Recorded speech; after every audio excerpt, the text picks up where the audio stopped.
AP Radio 105.7.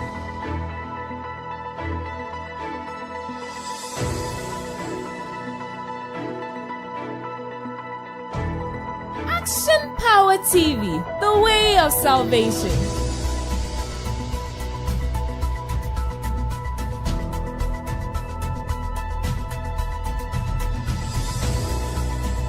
You're listening to AP Radio.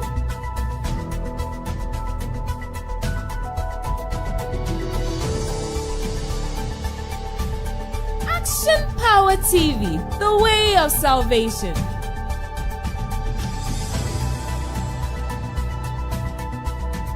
AP Radio 105.7.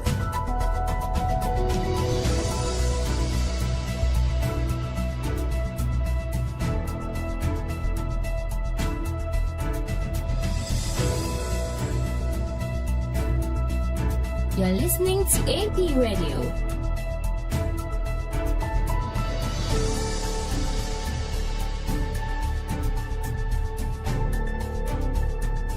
Action Power TV, the way of salvation.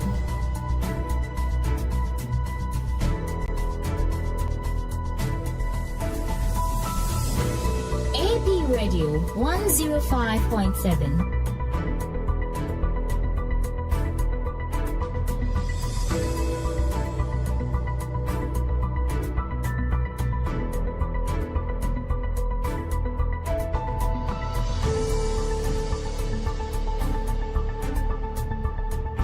You're listening to AP Radio.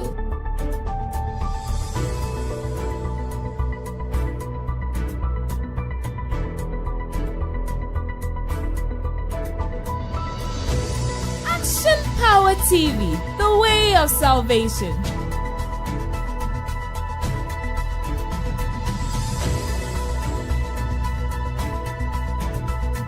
AP Radio 105.7.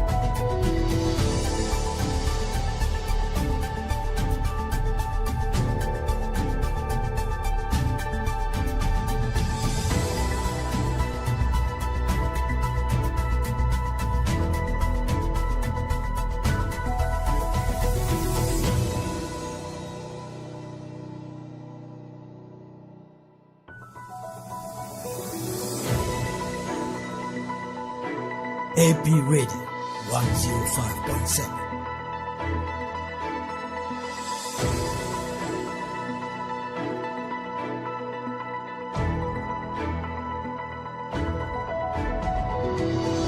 Action Power TV, the way of salvation.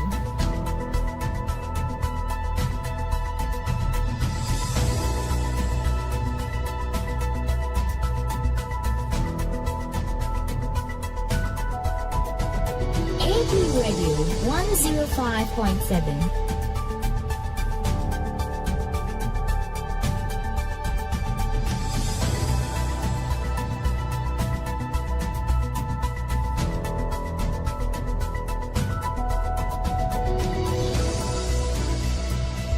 You're listening to AP Radio.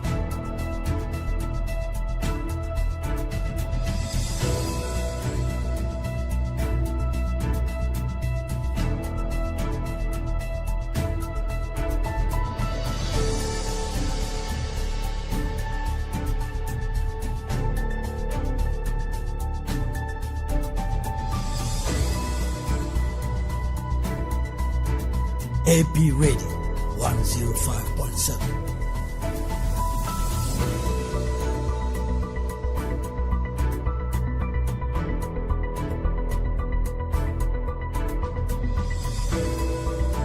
Action Power TV, the way of salvation.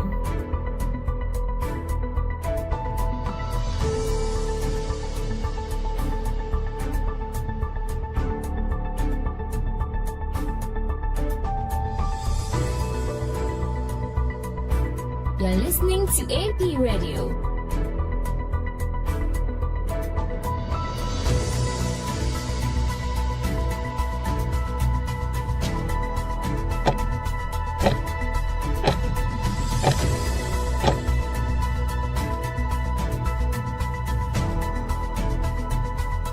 AP Radio 105.7.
Hey, buddy. And I should do. Ah, when some of my dear Shimmy na a boat in Shetchedy. Debbie.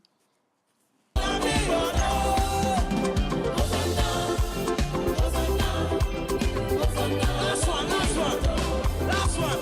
Hallelujah.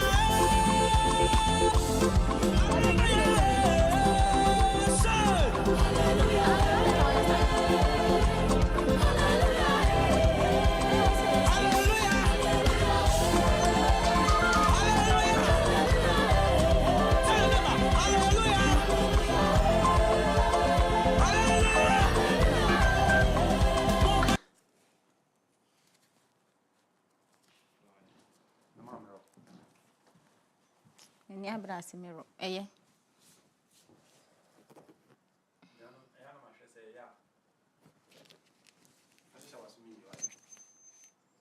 I feel the Namasum, okay, she. And then yet, who is saying?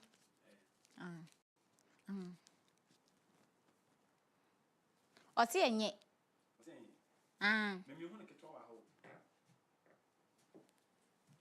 I am called, say, wash me, at the dahoo.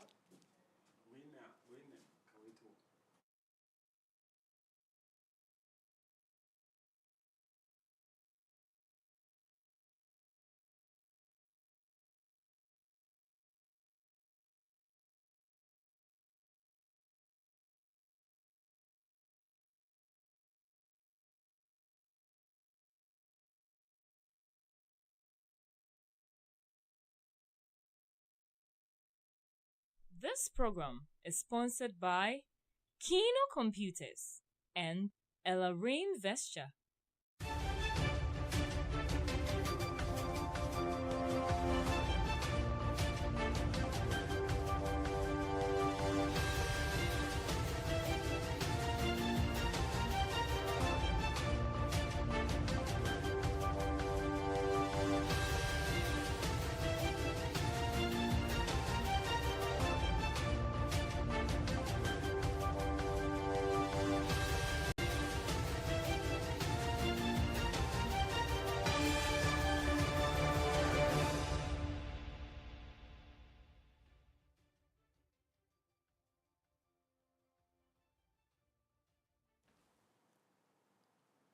Abesua mamu nyina amwa awia yi eba APTV NAP Radio 105.7 kasafedie so ensem hodo a yaboaboa no de sese yemma yimoni ama hodo so nyina ena mede ebrebo na yensam no de ebedi ho akotena awia bi eni Mampani, His Excellency John Dramani Mahama say bear $70 million there. We try my contractors for one more choir of Anko and Sawam Kwano. Sanso ana NDC amanyokuo ni mo osho 2025 wa yera fanyo market na ekase wono mo adiska bebre chen se de sese wo hu dia betumi ama makwada fiase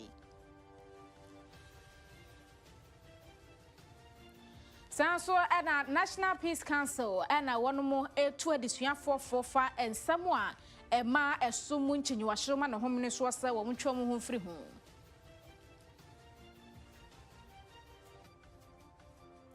Sanso ana UN General Secretary wono sese de Israel for entokwako no kwaso wo Gaza no wo kirese entwaye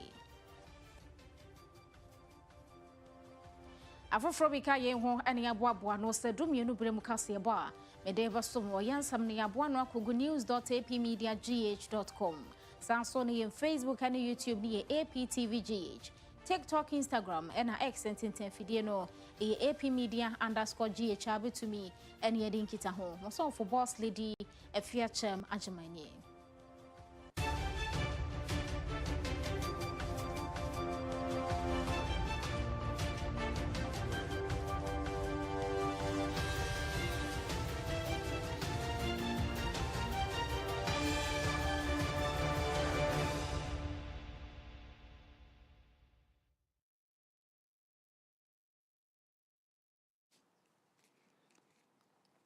Ghana Mampani, His Excellency John Dramani Mahama nani achiremu ofanko edeko ensa wamkwano so sa de contract shisha siata data na wonu hu asedan den yedi sika beka ho ansa no matumi awie no ye Mampani de $70 million akoka wo ho abra wo call project site ho ekohwe se de MSiko no wase ancha yakora no call ye okohu ye no wo mo hye ne boss next year na July bosumi ni mu de wo mo awie na so no Okawasa ne dwumade ni si kwano so we de yentinsi afefoforo ni mu na April bosomi ogedi yese wo mu betumi awie adan mu de ama de hye ama kone abade hu nsam so atumi akonanim. I'll urge the contractor to continue to push hard. The last time I came, he assured us that by July next year, he'll be able to hand over the road. But if I look at the progress being made, I'm sure that by April next year, if you guys push hard, you'll be able to finish this road and hand it over.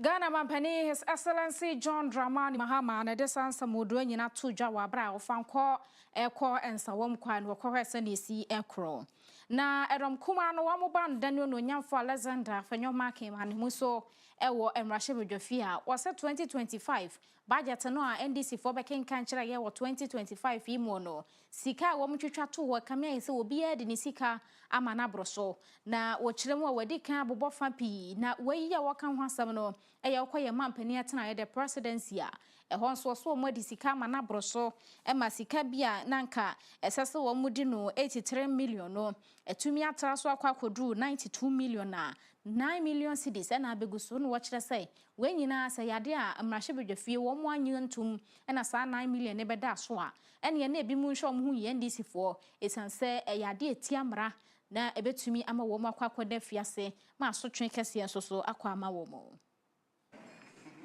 Mr. Speaker, I don't know. Look at table 3, capital expenditure. Do you have the report? You're asking for page 1. Do you have the report? Do you have the report? Honorable, do you? You have the report? Pardon, you have the report? Okay, if you have the report, go with me to page 6, table 3. I want the chief whip for the majority side to finish reading the page. Is he there? Okay. Now, Mr. Speaker, capital expenditure, 2025 appropriation, what we approved in this house, 83 million. Releases, 92 million. Somebody must go to jail.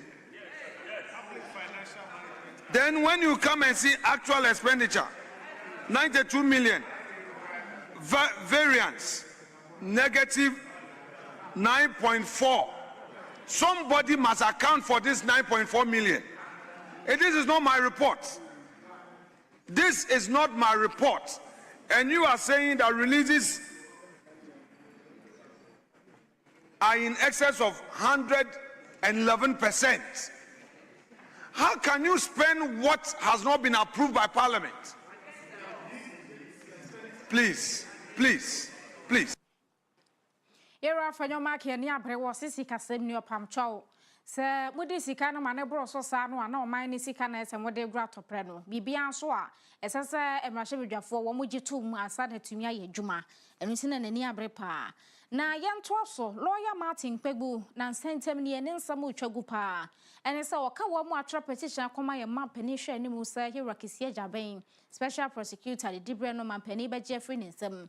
Na ene wo gina paso bia no de nsam hudo otodwa. Wo se Yevre keta hye ne pro ya dokro no. Wonyene dwuma ne ye o my Ghana sika ene wode ye de wo pe ne senti ene yenye dibre ni free nsam no. Na corruption a wode eho allegation eba special prosecutor ne nam so ma wono so ene ne nkrofo akwakofa no wo mu di kind invitation kokoma no ena wate ase invitation nti okọ OSP aso ye senhwehwe mu bia wo ho a wono monye na emusebusa bi ombebusa ne bia no wo fa ho enya no ema wo mo enra ena mane bone so kopie mu ewo special prosecutor ho na ensenkan ne ne me course wo ho nti special prosecutor ye na adwense ne wa kire no na obema na kode a gise wa ma ne bail no a wode ema no no Yera Martin Pegbu ne lawyer for ejina mu a ma chese bail no ehu bibia etumi sunye wo mo sa ba ye se bail no asunti o mbefa lawyer Martin Pegbu akwa o se famie lawyer yi wo mu hu ba bia wonam wo mu duru ho nso a OSP ni ho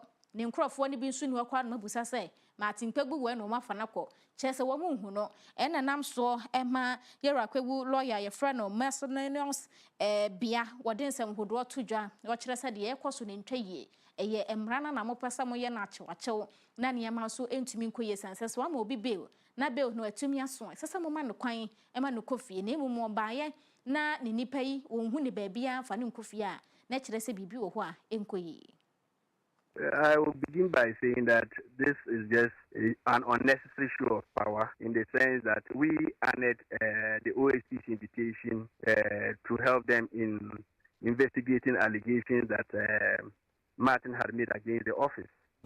So we arrived at the office at about 2 o'clock, and when they were not ready, Martin decided to grant an interview to the media, which interview was granted outside the premises of the OSC.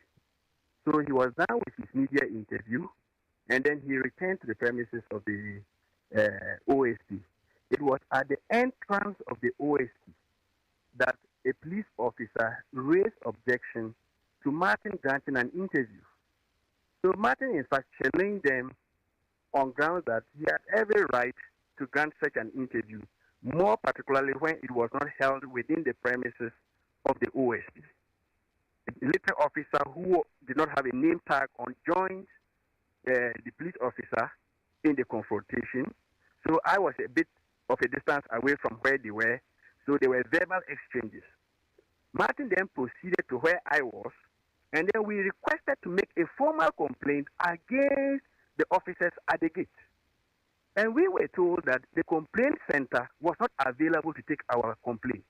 And for that matter, we should attend on to the invitation and then return.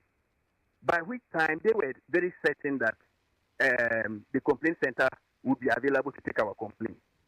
Then we arrived at the inquiry board, and the first thing we raised was the fact that we were verbally abused at the gate. And for that matter, we would actually want them to investigate that matter before we even go into the substantive matter for which we were before them. And they said, okay, they would get down there to where we were on the 5th floor. So they said they were getting down to the ground floor to make their investigations and then return to us. So we're surprised when they returned to tell us that Martin was under arrest for obstructing an officer of the special prosecutor at the entrance. That's the charge for which Martin was arrested. And then we proceeded to deal with bail matters. They said he was going to be admitted to bail, and the terms were that he should bring a landed document in his own name and then one surety. So the office of the special prosecutor is 10 minutes drive from Martin's office. So I had directions from him to pick a landed document from his a table and present to the OAC. Just when I dashed across to our office and picked the document and returned, I was told Martin was fixed away. And that's it. That's it. Ready to the deal. Upon my return, all I was told is that Martin is no longer available at the OAC. That's it.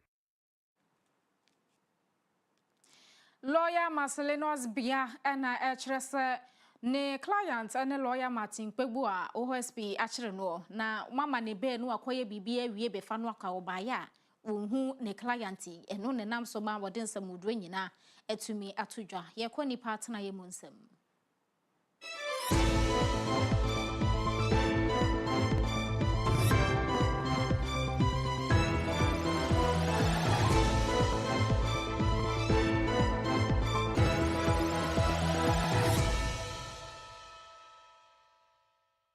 This segment is brought to you by King's Home Studios.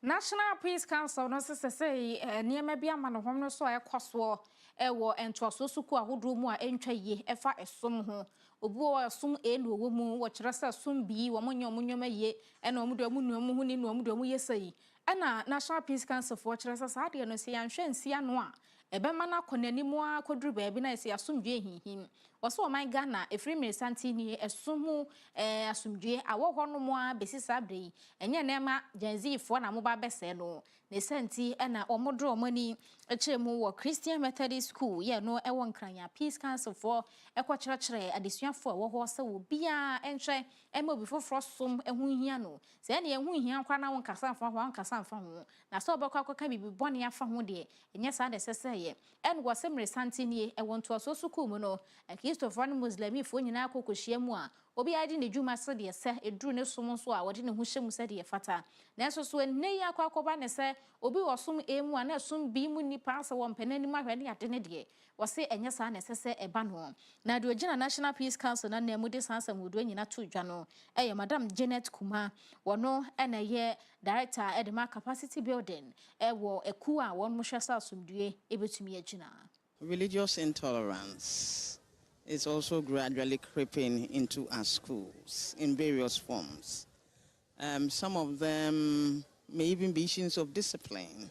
They should be disciplined, and that over the years, Christians may have attended Muslim schools, Muslims have attended Christian schools.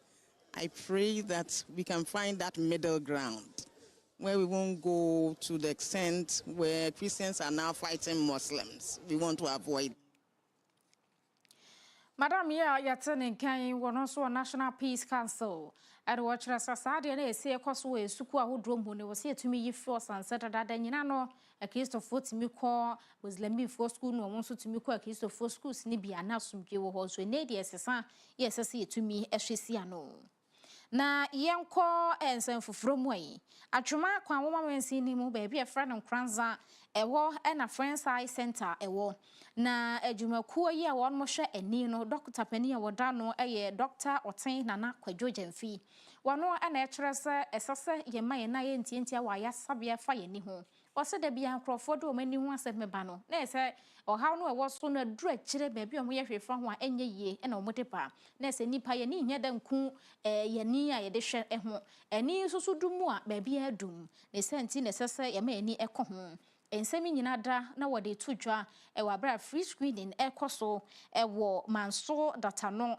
electoral area assembly member wo ho ene presiding member wo Amansia South assembly bedwa ho ono ena wo maka wo hubo mu a wo mode free screening hyehye so eto wo monsa Friends Eye Center ema wo mo ba ya Dr. Pani ede afutusem ema Ghana fo yi dane o se ko regular checkup na etimi hu de haye eni yare na yakwesi bi say sometimes ebi won ma ya sha se kra unhu eji say dru achi pa na wonya hu effect ebi won so endru achi we na se beba achi na ma eni na be hu na de kama no na aka achi nti mesre enu kan obi kra na ene yetimi atutu ya na mo aba manso da ata no se ye ba na kuma afo mo ase eni se kunu wa achi kaka nti eye services no ha adwen se ombenya access to na ma ya ba omo free way ni ne so eni fita no onam kakra bi kataso ebo ho ban sɛ mfuturo ne nneɛma kɔ so bebree a na ɛnyini kɔ tuntum no so. Ɛba saa na ɛha adwene ɛtumi nyini kata tuntum no nyinaa so ma ɛsi adehunu kwan.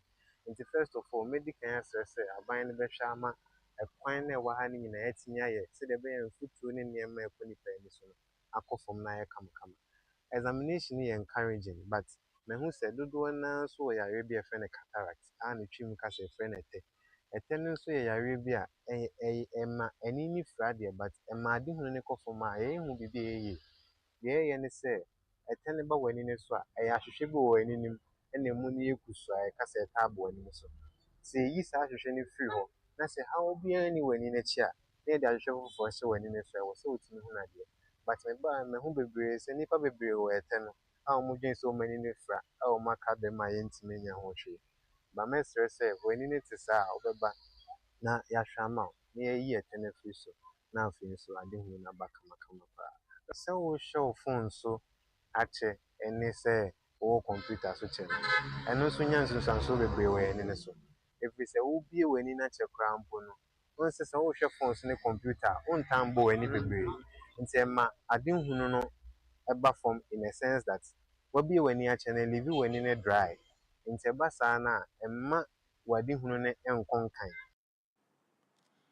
Dr. Oten Nana Kwadwo Jamfi Friends Eye Center ɛwɔ Nkransa ɛhɔ ɛna wɔmudu amudwuma Amansia South Mansi no emo presiding member ɛna fei Manso data no electoral area so assembly member ka wɔn ho bɔ mu a wɔbɔfra adwumakuo sɛ wɔn mɛyɛ free screening ɛma atehye wɔn pɔtam wɔ sɛ bɛyɛ wɔn ani hu nsɛm nso ebetumi agyina ne naso yɛtwa yɛ ho no yagye aboafo nkratoɔ yɛba a yɛkɔdwadie mu nsɛm.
Download the AP Media app now at apmediagh.com/app. It is currently available for Android devices. Coming soon to Play Store and App Store.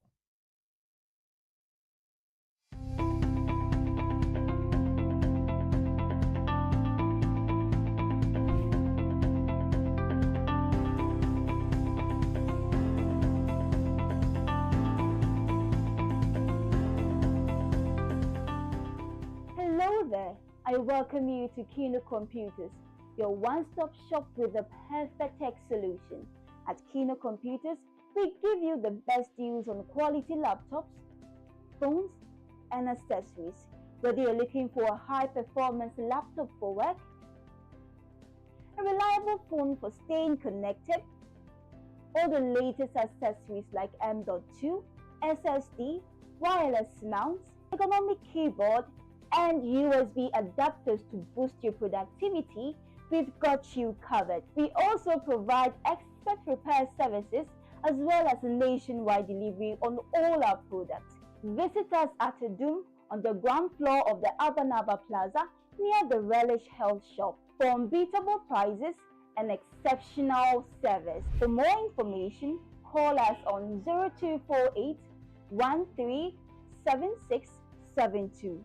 0248 137672. Kino Computers, beyond your expectations.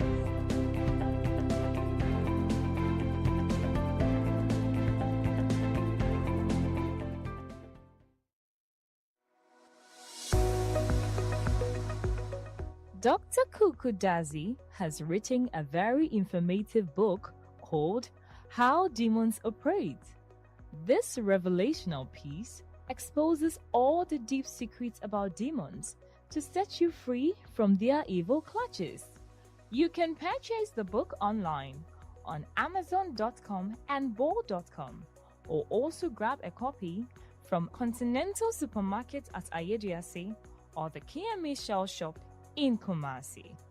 You can also call us on 050-644-9797 for your copy. Get a copy right away.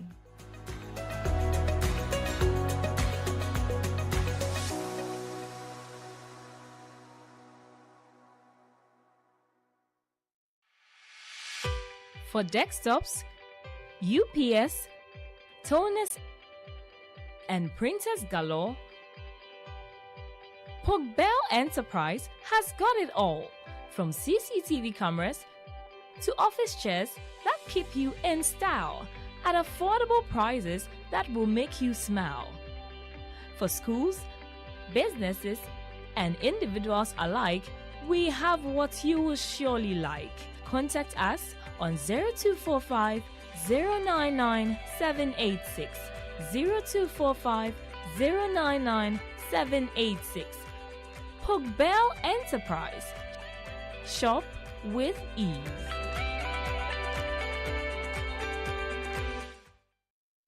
Introducing the Smiling Shark Outdoor Solar Camping Light. A new modern way of lighting up your world. It's a powerful portable lamp with 2 modes of brightness, a strobe light, as well as a flashlight. You can power it through solar charging or Type-C charging. With a built-in high-capacity lithium battery, you can also use it as a power bank to charge up your mobile phone through USB. To purchase one, contact 055 051 5323 or 053 520 3534.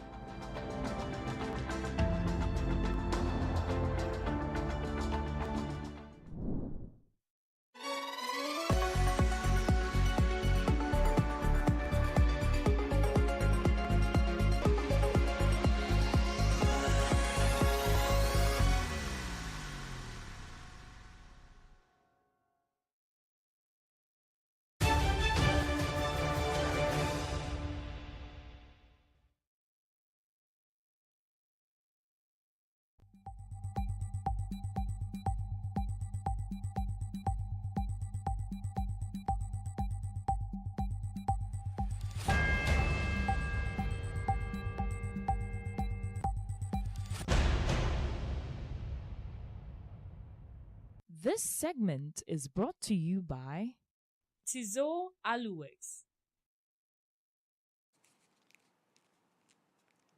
Abusua kwaji aboafo anka to ayasaba ha ye APTV NEAP Radio 105.7 kasafidie so ewia pram to broadcast na agu social media wutie ewo radio no eso no na Center for Indigenous Knowledge and Organizational Development wono mo aka wo mo ho ewo nkyerɛkyerɛ ahodo mu efa no kua yokwan befa so a ye be no de nyakopɔn edema ye no kwan so se ensase no ye bedɔ wura na ewo so no ne ye jagu asase no so eno abetumi aboa ma hoɔden aba asase ne mu san so ena mo abinu mu so agyanan so yetumi ede gu ensase no so na amano ahoɔden saa no udua no baye ne mfudie no etimi bo akese nanso nei wo mo kyerɛ sɛ yakwa akɔfa chemicals fertilizers ne ade ene de aba kuani afa bi anwu ne no baye so hu ne sɛ entumi emmɔ nyame de na ɔde mai ne kwan ebefa so natural way no wo mo hu ne sɛ no momu emma no baye ne mayie eno ehwo asam na sa ekoi ebo ho dawro se yenhwe ne yenkɔ sa afa ne mu biem esan se chemicals and fertilizers no entumi emmoa emma ye nobaye ne yenuane no entumi nkɔ nanim na ɔse eba ne san so a se ye pese ye de ye ho wɔ nuane ho nsɛmu ya yenye ye ne enu adua ye nobaye ne yemfudie ne nso yenso ne yefa bi nkɔ amanhodo so no se ye bedu ba bi entumi enye sa ema ni so ade hunu ne mmam eje se ya hwa ma ɔba ade kwan a ye betumi afa so na enobaye no etumi abɔyie no ye be first akwan no so ne yeja fertilizers any chemicals ahodo no oru a Wilberforce latte wono eni gina ku na nemu eden sam hodo nyina to dwa. We are ingesting a little too much chemicals, and the earlier we begin to, as a nation, to trying to reduce the level of chemical injection through the type of conventional agriculture that we are doing, the better it will be for all of us. Agroecology hinges on our indigenous practices. The issue about recycling, synergy between crops and animals and all that, biodiversity, these are all elements or principles of agroecology. And we believe that if we embark on those things, we will not rely so much on external inputs for our agriculture. Encheche yakwaso awobogatanga de mekuafo ede won madi akotere ewokuayo ensemu eniti won mu a no mo so ewo dwumadie no asebie ya won mu nya nkyerkyere yi won mo kyere so de won mo sua bibi ede afi nhwemudie yi mo.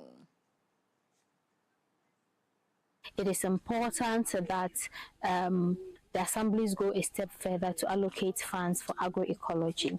As policymakers or policy implementers, we need to go back to the roots and see how best we can also still adapt the indigenous knowledge that we more or less have forgotten about them or have decided to adapt to the foreign ways of doing things. Bogatanga nchachira kwa sofa hwiayo ensemu wono adu amohoji mu ensembi enono na yenko inflation ensemu niema bo niema ye nuane de enye nuane ni nyina ekeka bo mu ma aban no kontabufo Dr. Alhassan Idrisu ene wode abeto dwasa November boso mene kosi ye no wonu hu se inflation no eso ate abo ha mu nchemu nsia chiripo miensa 6.3% October boso mi ani ewo munum no na ejina ohanmu nchemu enwotwe chiripo 8.0% no mu hu ne se empre duba kumunie ena ye inflation no eso ate free 2021 ebesi se no kasai dia ba form kra ene November dia yen setimi aka 6.3% Iral Hassan Idrisu ejidi yese betumi aboa yen ewo nehema aboa se be beba form na yen timemufo so yekomu ahenhan yen. 1 year ago in December 2024 inflation was 23.8%. Today we are down by 17.5 percentage points. By any measure, that signals a major shift towards stability. Inflation dropped to 6.6% in November from 9.5% in October. Month to month, food prices rose by 1.1%. So while food prices are still increasing slightly, the pace of increase has slowed sharply compared to earlier months. Non-food inflation is now 6.1%. down from 6.9% in October. Non-food prices went up by 0.8% between October and November 2025. When we look at goods versus services, we see an encouraging trend. Inflation for goods slowed to 7.3% from 9.3% in October. Abanko ntabufo yera Alhassan Idrisu wono ena kyerɛkyerɛ mu sɛ de inflation no aba form pa 6.3% de omo se yanika ebeboa ma ne mabo atumi aba form yenkɔhwe yensi di na hoɔden.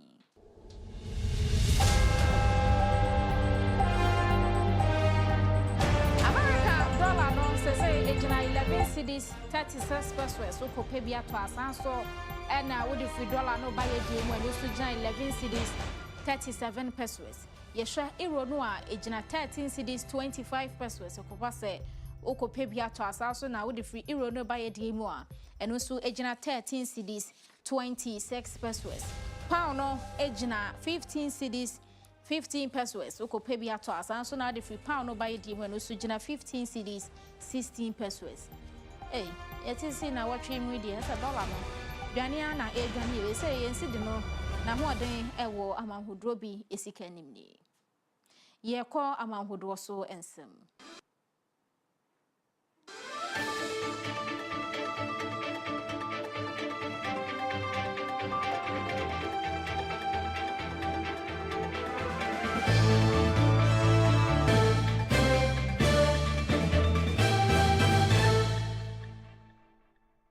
This segment is brought to you by Desat Solutions.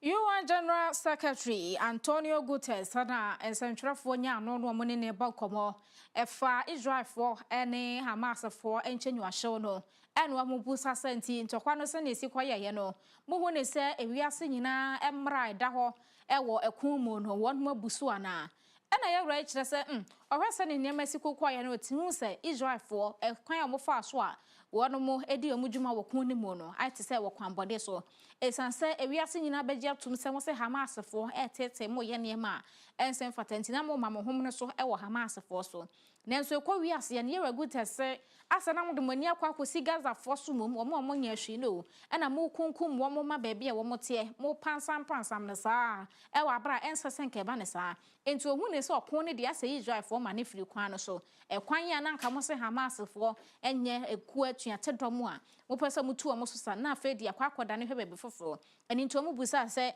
ebu ewiase emra no so ana no se wohwese ne ade no esi ekoye no a esesen kasa ho tumi bam ne nkoba ne se obi abeye se abium esanse koba se obi eko entokwa de etumi ma ne hom no so na emom ewiase wo mra se wubuso a etumi etwe so se koba so mo yi o mani sa no a da bia entokwa bi ma ne hom no so obi abeye de ope ne senti no hwe Israel fo ene Hamas fo ntokwa no a hu ne se o sen kasa ho etumi ekomu na Israel fo nyante ase se omochia kakra ema ekobo editia Gaza fo. I think I would repeat today what I said 2 years ago. I think there was something fundamentally wrong in the way this operation was conducted, with total neglect in relation to the deaths of civilians and to the destruction of Gaza. There is a kind of a paradox. After this whole period, Gaza, the objective was to destroy Hamas. Gaza is destroyed, but Hamas is not yet destroyed. So there is something fundamentally wrong in the way this is conducted. Have war crimes been committed? There are strong reasons to believe that that possibility might be a reality. What is the right avenue for accountability?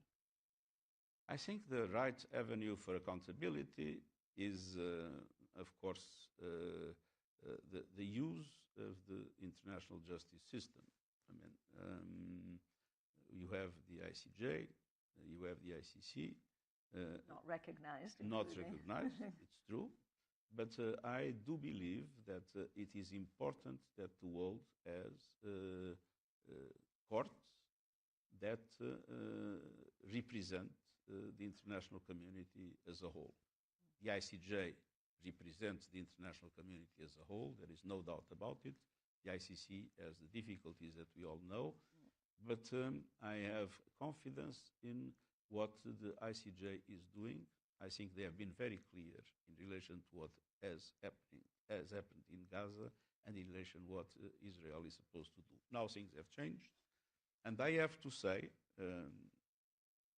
by the way, in relation to our relationship with the United States, I have to say that the United States have been very instrumental in order for obstacles to be removed in relation to humanitarian aid in Gaza. Antonio Guterres wano ana UN General Secretary ena chasa was Israel for sani wa musi ye niyama na anko ye ne senti onya akwanya waba wo mochisa no ye ko Agyemang ensem.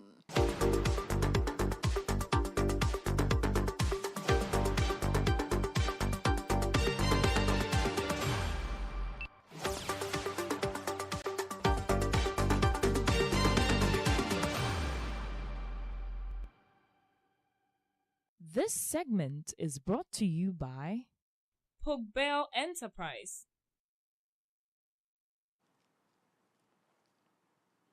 Samuel K. aboa ne dia godie mu nsam ebesom yen we are from to record boy so Samuel mo akwa ba me ha chona ho ye de Yankopon adom ye ho ye pa Samuel asa wonnam mo hwa ma no ma mesra mo na won fa godie mu nsam emesom ye Samuel kasaba akoma me hwe oh still na wafa be hwa ne mami na bibia ntimi entutum the psalmist no but then some do no a ba na o de abesom ye fa godie mu ensem mi tete bibi fa Chelsea for ho mi gidi se ni nyina wo de beba Samuel yeah isi ami dem ai e be say isi ade dem fire to asoy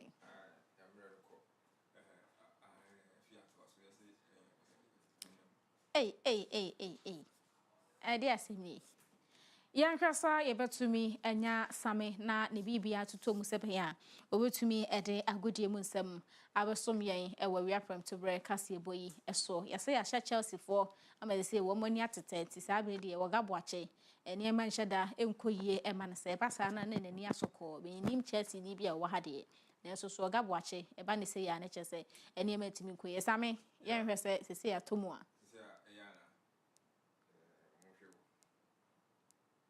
Yanko. It was so ebetum.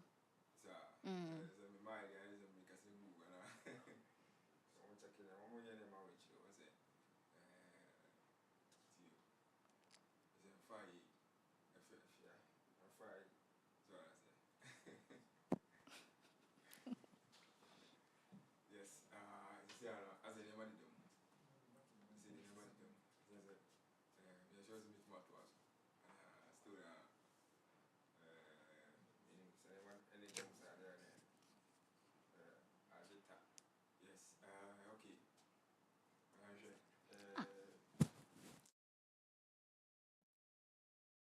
Give me free.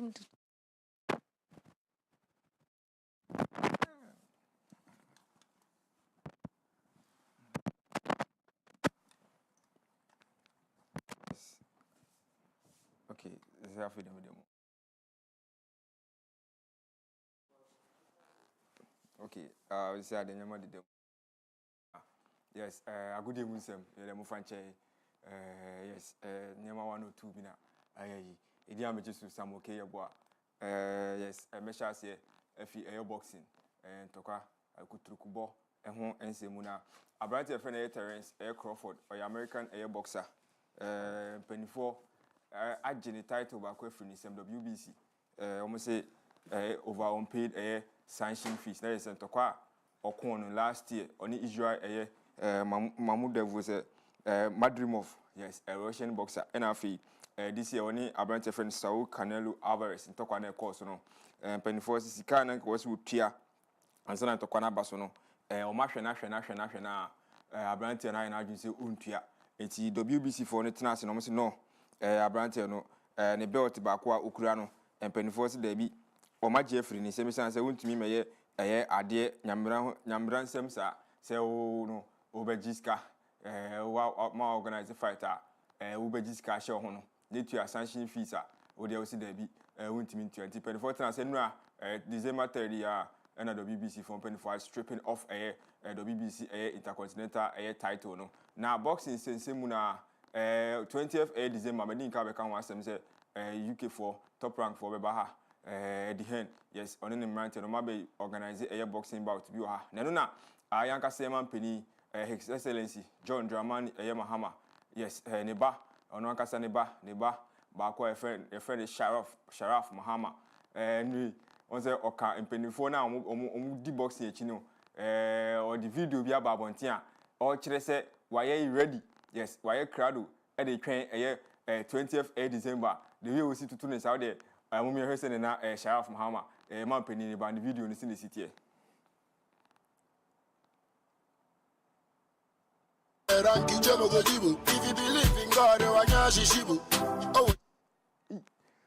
Okay, what's Virginia media? Into Mrs. The Abbey firm, and I'm a child said, I want to.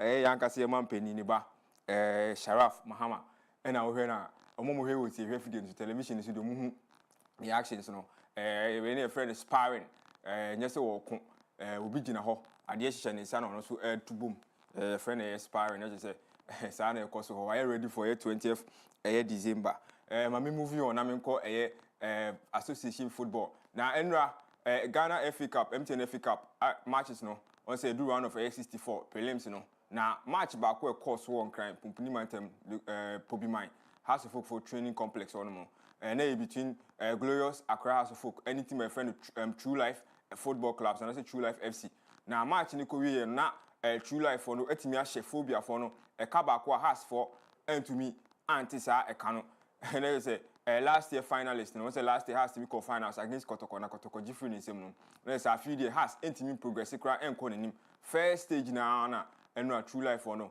has for the film na and no after match no has for the fans ni bi si there bi say the match no si koye say the name si koye no on make come adwene e dey ache players no say muntimi meye mo share has just no because almost say hwe players ababebo has Shamokwe mo Chastela mabebo bi Dombo tema bebo na George Park wu bebo Fuseni Muhammad mu bebo Shuraj say du mu ba ebeda post mu a na mo aye nhwe han amatima e friend True Life ababe yi afiri mu say dia ene ne has fo ni bi kasa yentie omo sema omo de tuudwa I don't know how Umbuku and Masisa.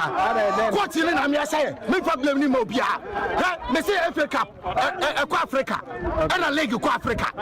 So I say, oh, boy, FA Cup for first 11 ball. Not just the price, the go baby. Ufi say, yeah, Bobo. And you go see to home. And yeah, boy, yeah, first 11. You will lose. Mr. Coach, you know, Turo, and I'm saying, what you know, Turo. Masa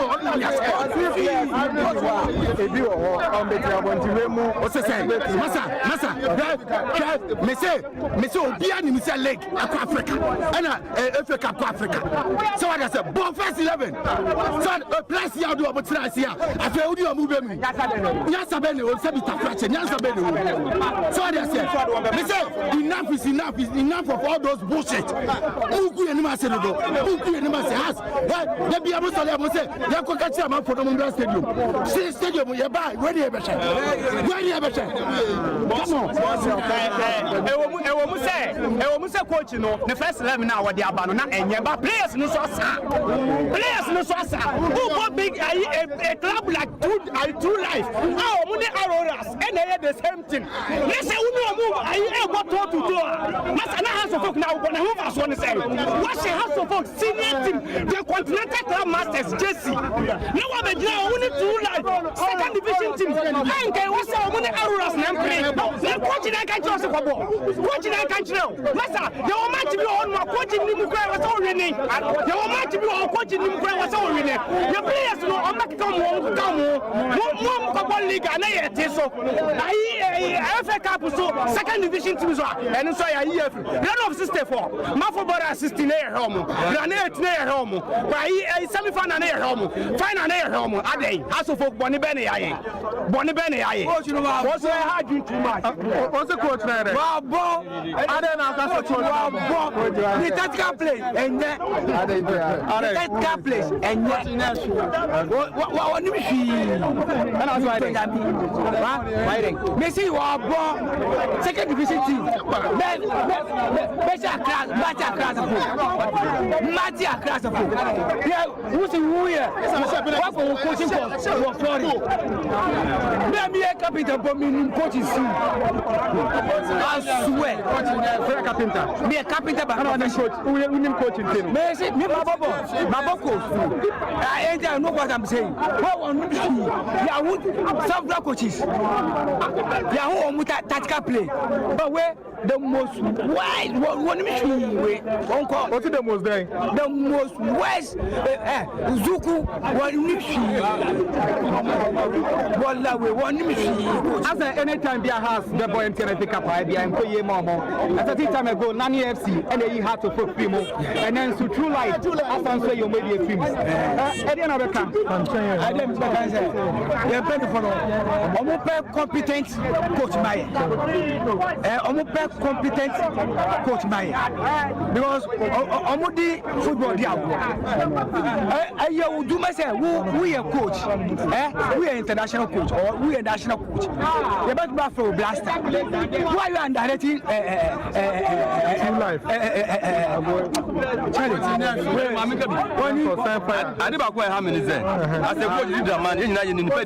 yes has for ni bina Muhammad we dey Muhammad is say enura dey almost say ayomo ya ba ko dey say round of 64 na year free they say round of 32 has bet na fiahwe after round of 16 has bet na fiahwe quarter finals on bet na fiahwe semi finals has bet na fiahwe and after finals na so bet na fiahwe na ayomo ya pa ba ko say coach ni Zuku no dey football dey say na esitie na ma me twansu na me ko amano ni na yemfa ho nsem enura English Premier League no matches ni bi ekọ so ewo honoma na ano shipana ma me fa results no ma entempa so wo hwema eno Arsenal the Gunners etina fi any team friend Brentford ehye ne kam no Brentford for no entumi anti afi so Brighton and Hove Albion etina fi wo Amex ma team friend Aston Villa be hye ne ka enan a oti eka ni mu miensa Crystal Palace eto Burnley ekọ hye no ka ba ko no so entumi anti na fi Wolverhampton Wanderers ewo Molino no otina fi ma team friend Nottingham Forest be hye ne ka ba ko no so entumi anti Chelsea eto Alice ewo Elland Road ma Alice for ne hye mo ka ba ko makom yensa Chelsea for ne tie ka ni mu ba ko na fi Liverpool ewo Anfield no omo boy tipe community me friend Sunderland obi a hye ne yanko ka ba ko na eno na Chelsea match no papa e friend Enzo Maresca we say ne boys no o ma bre san say o ma bo Barcelona eno ma sabo Arsenal enti se no a enkuku na ba Chelsea fans mo fan che no na players no enyo mo fom so e san say bre na omo abre na me ko Spanish La Liga no me no a match kese ba ku todwa e wa abra na team e friend Real Madrid to team e friend Athletic Club Bilbao was Sam Ames and na kwakusi akan na no abranti e friend Kylian Mbappe low team yes chairman general osi form about 2 goals yes Edema Madrid for na Madrid for ended up winning by 3 goals 1 Bilbao for no yes Bilbao for to me anti kan ba kokore 3-0 Madrid for she kama inside Bilbao and to me anti you hear Spanish La Liga shep no so I say Madrid for be close gap no Zabe just 1 point and a separate to money Barcelona it Barca and din kan 34 Madrid to me no 33 course La Liga ni ma so far so good near and no Copa del Rey matches bia e to dwa e Copa Spanish Copa del Rey ni near and tempa so Spanish Copa del Rey and no matches e course so e wo hono Spanish Copa del Rey mbebo ani hu de wi ani Mexico e ho yes FC Talavera etina fishe Camino Malaga ete kanim bakoti Malaga for free ama FC CF Talavera no konanim cultural Leonesa kanaya Andorra kanim unity cultural Leonesa no o ma progress ko omanim afi Eldens ka minuma Almeria for no eti mu bako Eldens for no a progress ko the next stage Mirandes etina firma Sporting Gijon share ne kamino went to me anti ti Sporting Gijon no a progress ko nanim Mauricia anase Murcia etina fi share kamiensa Cadiz kanu minu ti Murcia for no a progress ko next stage Antoniano for tena firma bia yo be share no after penalties bia yo for me progress ko manim Ciudad Chiesa etina firma team friend Levante share ne kabako no so ntumi anti Levante for a progress ko manim Orange club football share kaminu a team friend Girona kanu ba konti Orange for no a progress Pontevedra anso etina firma Eibar share ne kamiensa wantimi anti ti Eibar for na progress Quintana del Rey etina fi Elche after penalties Elche for no a progress ko Reus etina firma Sociedad be share ne kaminu a wantimi anti ti Sociedad so ko nim na Betis Real Betis for so ko chi team friend Torrent share ne ka enan a omoti kanim ba ko ene matches ni bi wo ho was Spanish Copa del Rey mambo so tel na yensi enko yes uhwema ne match bi ani ho na yenko Italian Copa Italia ne hwe matches yes enwa etu dwa wo Copa Italia nim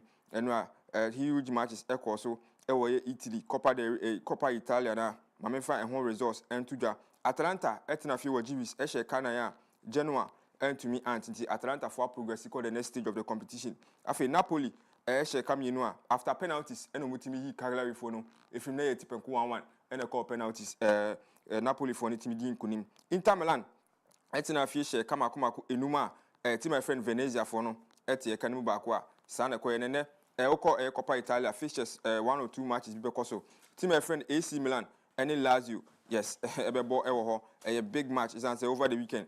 AC Milan for Lazio for no share ma Lazio for no and after Bologna ebetena Fiat no safre Parma ewo ye Coppa Italia nim tiwene matches are and Premier League nim Manchester United ebetena Old Trafford any team my friend West Ham United Eddie Asia or Premier League nim and last match of the round of midweek fixtures na course or Premier League nim ti Agyemang sem na hana midi BC Sami mame na asia wie. Abusia sami okay yabo na dia Agyemang sama be som ye wa wia prop to rekase boy so no. Ye de ni nyina esi na yabo no akogo news.apmediagh.com abetumi akwakenkan bi. Facebook and YouTube APTVGH and a TikTok, Instagram, X and Fidino Sony APmedia_GH. Move to mini a dinkita home. Yet I would a dear crane to us so. Happy birthday, Enkoma Beatrice Educhumwa, aka City Girl. Champion de Wasti, ne say and wish Beatrice Educhumwa a happy birthday and Mano. Osanadam for pa war a sanse bonteso. Happy birthday to you, Beatrice. Nyakopon shall na on your kesemo akuma swadina into memorable.